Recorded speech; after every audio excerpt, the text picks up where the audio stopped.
Picture this. It is 10 o'clock in the morning Eastern Time. A tanker loaded with Iranian crude oil is moving through one of the most important waterways on the planet. The captain receives a warning broadcast over the radio. U.S. naval forces are ordering the vessel to turn back. Not a drill, not a threat. An actual, live, enforced naval blockade, the first of its kind by the United States in decades. And just like that, the world changed. This is not a hypothetical scenario. This morning, the blockade officially began, and what you are about to hear is going to show you exactly why this single move could reshape the Iranian economy, reroute the global energy market, force China into an impossible position, and either push Iran toward the most consequential peace deal in a generation, or drag the entire region into something far more dangerous. Stay with us, because this one has layers you are not going to want to miss. Welcome to World Brief Daily. If you are new here, we break down the most critical global developments with the depth and clarity they deserve. Hit that subscribe button right now and enable notifications, because in a situation this fluid, new developments are coming in by the hour, and you do not want to be the last to know. Let us start with exactly what happened this morning and what it actually means in practice. The U.S. Central Command, CENTCOM, officially announced that as of 10 a.m. Eastern Time on April 14th, American forces began implementing a blockade of all maritime traffic entering and exiting Iranian ports. The statement was precise. The blockade applies impartially to vessels of all nations entering or departing Iranian ports and coastal areas, including all Iranian ports on the Arabian Gulf and the Gulf of Oman.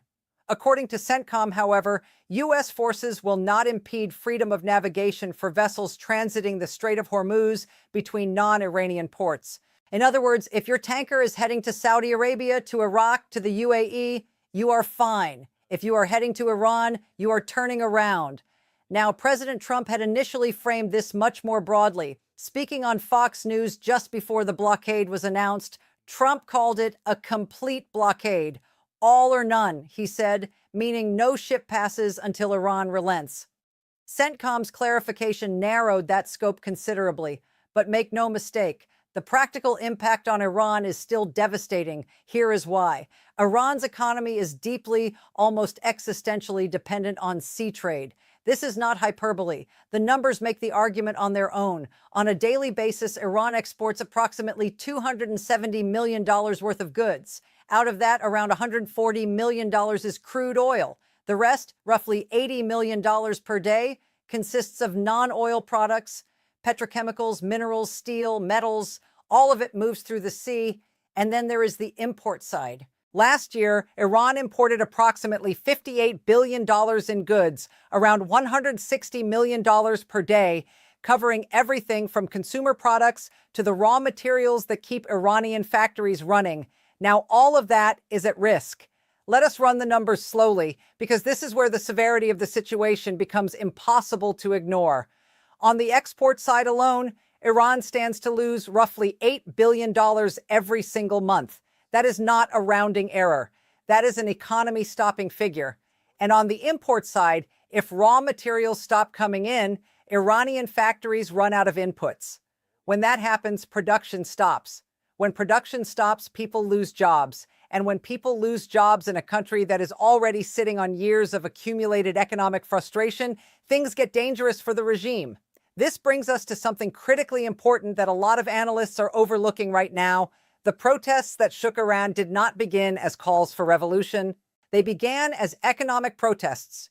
People were angry about mismanagement. They were angry about rising prices, about shortages, about a government that seemed indifferent to their suffering. Those economic protests escalated into something the regime barely survived, and only survived through brutal force. But the economic problems that ignited those protests never disappeared. They only got worse. And now with this blockade, they are about to get dramatically, catastrophically worse. And here is the part that should terrify Iranian officials above everything else. Time is not on their side. Look at Iran's oil storage situation. Iran has roughly 50 to 60 million barrels of storage capacity across its oil depots. Right now, approximately 60% of that capacity is already used up. That leaves only around 20 million barrels of spare capacity. Iran is producing roughly 1.5 million barrels of crude oil every single day. Do the math. That means in approximately 2 weeks, Iran's spare storage capacity is completely full. At that point, Iranian oil companies will have no choice. They will be forced to shut down oil wells. And shutting down oil wells is not like flipping a switch back on. Each time you shut down a well, you permanently lose between 5 and 10% of its extraction capacity. That is money that is gone forever from a regime that is already desperately short of it. This is not just an economic crisis. This is a ticking clock, and the regime knows it. Now, before we go any further, if you are getting value from this breakdown, make sure you are subscribed to World Brief Daily and have your notifications turned on. We are covering this story in real time, and you are not going to want to miss the next update. Let us now talk about how Iran is responding, because the response has been equal parts threatening and deeply ironic.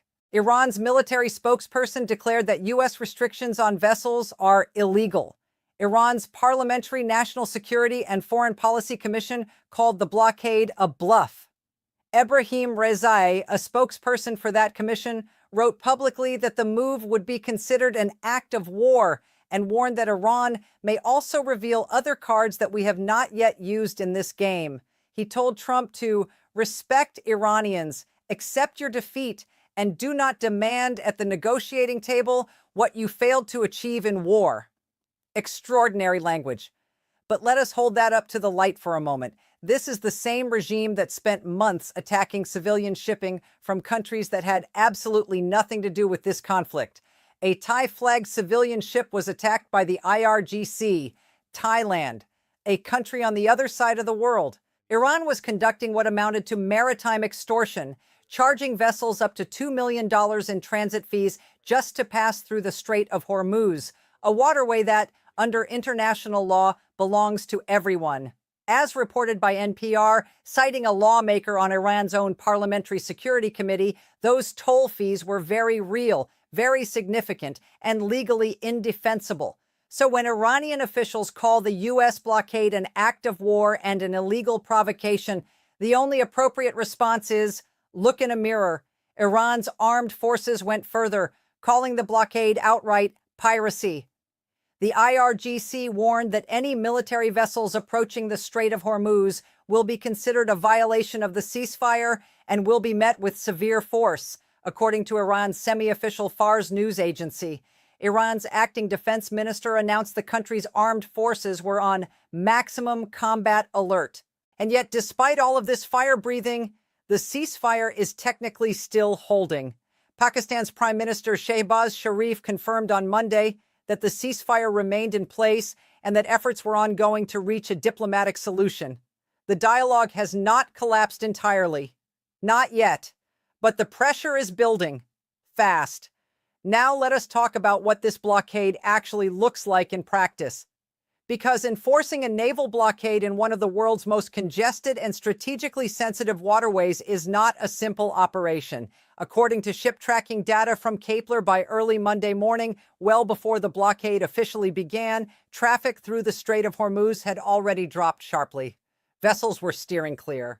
One tanker, registered in Comoros under the name Elpis, which had previously been sanctioned by the United States for involvement in the sale and transportation of Iranian petroleum, was identified passing through the strait after the blockade took effect. A Botswana-registered tanker called Austria reportedly turned around 41 minutes after Trump's deadline, changing its intended destination from Oman to the UAE.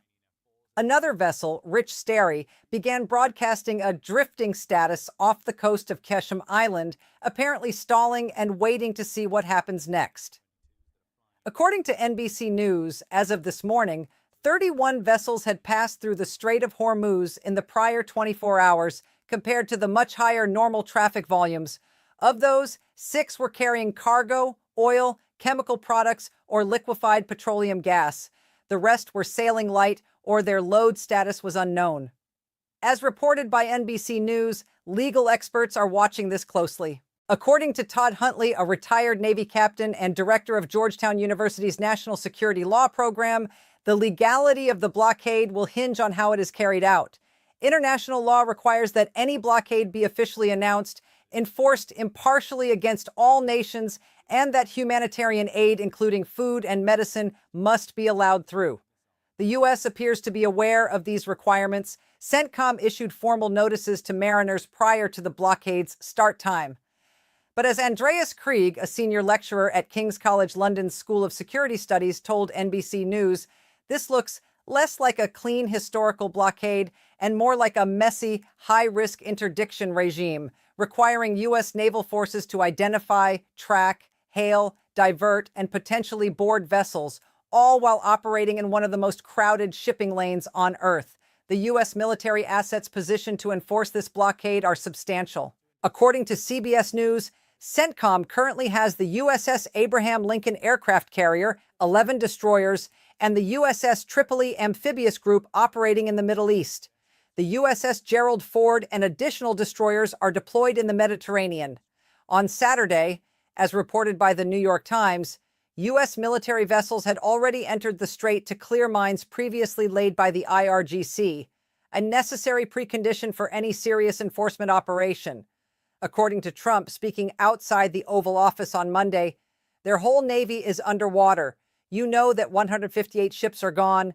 Their Navy is gone. Most of their mine droppers are gone. That is a staggering assessment of how degraded Iran's naval capability has become since the war began on February 28th. Whether or not every detail of that claim holds up, the strategic picture is clear. Iran's ability to directly contest the blockade militarily is severely limited, but Iran has other cards to play. And one of them involves a body of water that you need to understand right now. Iranian officials have begun explicitly threatening to escalate the conflict to the Bab el-Mandeb Strait. Some of you may already know this choke point, but for those who do not, the Bab el-Mandeb sits at the southern end of the Red Sea, connecting it to the Gulf of Aden. It is, in terms of global commerce, just as important as the Strait of Hormuz. A significant portion of the oil that once moved through Hormuz has been rerouted through the Red Sea and past the Bab el-Mandeb to reach Asian markets. And just north of the Red Sea sits the Suez Canal, the artery that connects Asian trade to European markets and vice versa. Any disruption at Bab el-Mandeb has global consequences, and Iran knows this. Iran's threat is not hypothetical.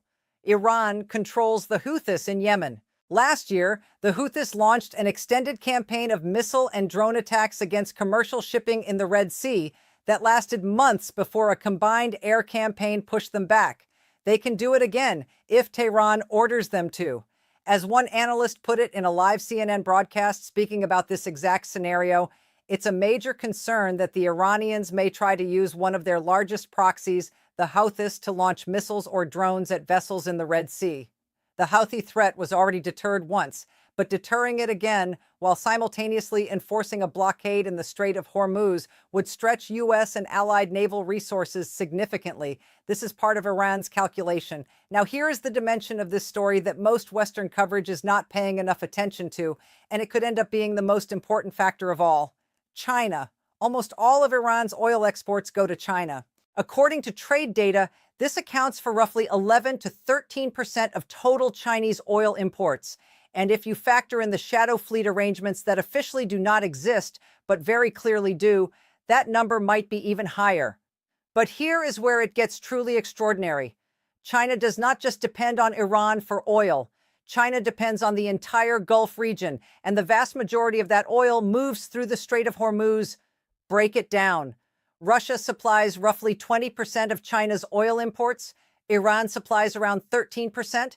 Saudi Arabia, Iraq, the UAE, Oman, Kuwait, all those countries ship their oil through the Strait of Hormuz. Add it all up, and you are looking at approximately 50% of China's entire oil supply that depends on this one waterway. And who effectively shut down the Strait of Hormuz? Iran did, not the United States. Even now, with the blockade in full force, CENTCOM has been explicit. The U.S. is only targeting ships bound for Iranian ports. Every other vessel heading to Gulf ports is free to move. The disruption to non-Iranian Gulf shipping is entirely of Iran's making because Iran closed the strait, laid mines, and started charging tolls. That puts China in an extraordinarily uncomfortable position. We know from reporting just last week that China had already applied quiet pressure on Iran, helping to broker the Islamabad talks that took place over the weekend. Beijing needs this conflict to de-escalate. It needs the strait open, it needs Iranian oil, but more importantly, it needs Gulf oil. And right now, it is getting neither reliably. The expectation in Washington, according to sources familiar with U.S. strategy, is that Beijing will increase this pressure. Every day the strait remains disrupted is a day China's energy security erodes a little further. China consumes more oil than any other country in the world. It cannot sustain this indefinitely. This brings us to what happened in Islamabad and what the 21 hours of negotiation inside that conference room actually revealed. Vice President J.D. Vance traveled to Pakistan to lead the U.S. delegation. On the Iranian side, the chief negotiator was Mohammad Bagher Ghalibaf, Speaker of Iran's parliament, a significant delegation, reportedly numbering around 100 officials, 21 hours of talks, and yet no deal. Here is what we know about what was on the table. According to U.S. officials cited by ABC News, the 6 core American red lines presented by Vance were: 1. Iran must end all uranium enrichment. 2. The dismantling of all major nuclear enrichment facilities. 3. The retrieval of all highly enriched material. 4. A fully reopened Strait of Hormuz without tolls. 5. A broader peace framework that includes regional allies. And 6, an end to the funding of proxy groups, including Hezbollah in Lebanon and the Houthis in Yemen. Notably absent from this list, any conditions on Iran's ballistic missile program. That appears to have been quietly set aside in the interest of making a deal possible. The United States was also reportedly seeking a 20-year freeze on all Iranian nuclear enrichment activities. In exchange, presumably, a long-term framework would be renegotiated before that freeze expired. Here is where it gets interesting.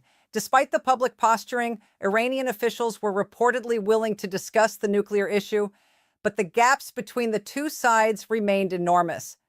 And there was another problem, a structural one that exposed just how fragile the Iranian negotiating position really is. The person with the actual authority to make a final decision was not in the room.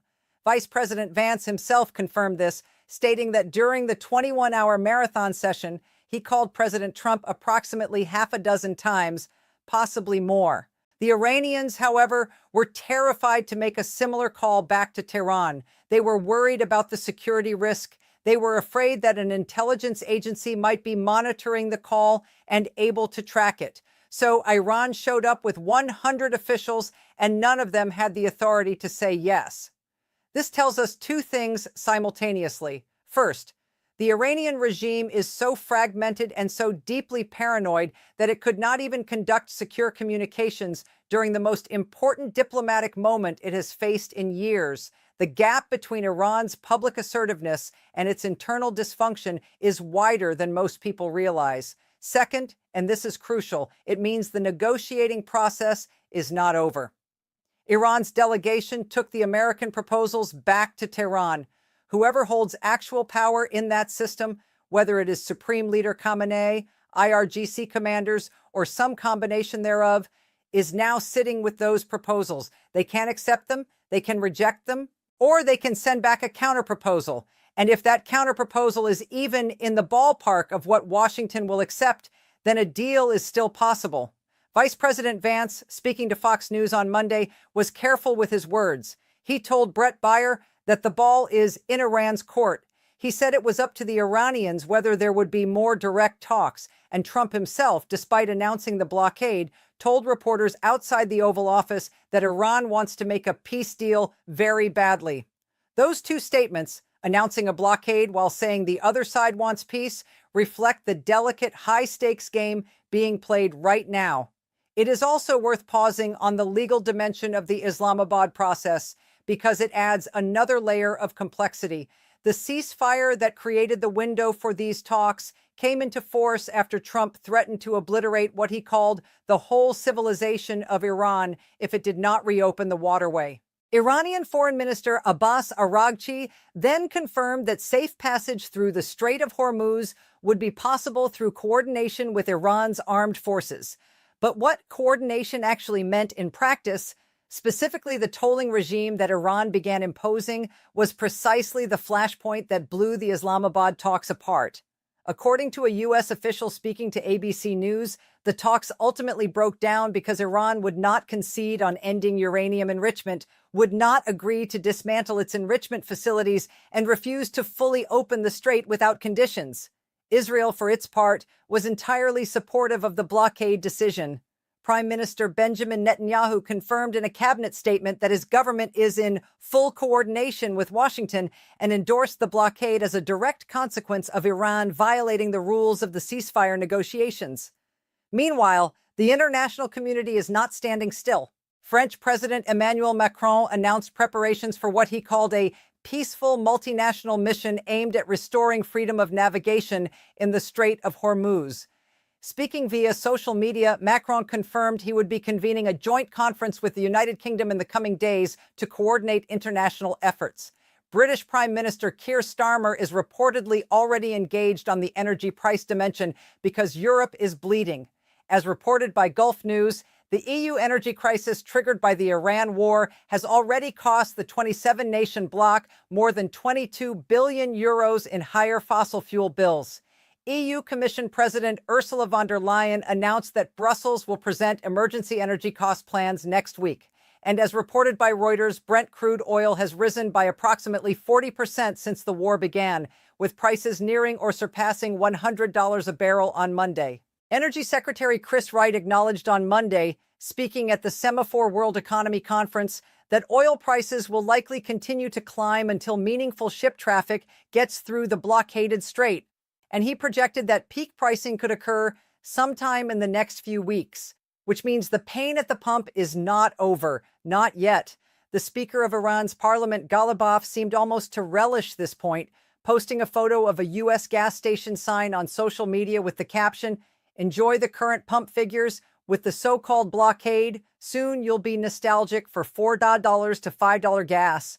A remarkable thing to say publicly, even by the standards of this conflict. But let us put the global oil market picture into its full context, because this is not just about what Americans pay at the pump. Brent crude, the international standard, was sitting around $70 per barrel before this war began. It is now hovering near $102 a barrel, according to live market data cited by CBS News. That is a 40% increase driven almost entirely by Iran's closure of the Strait of Hormuz. Almost a fifth of the world's entire oil and gas supply normally moves through that 21-mile-wide channel.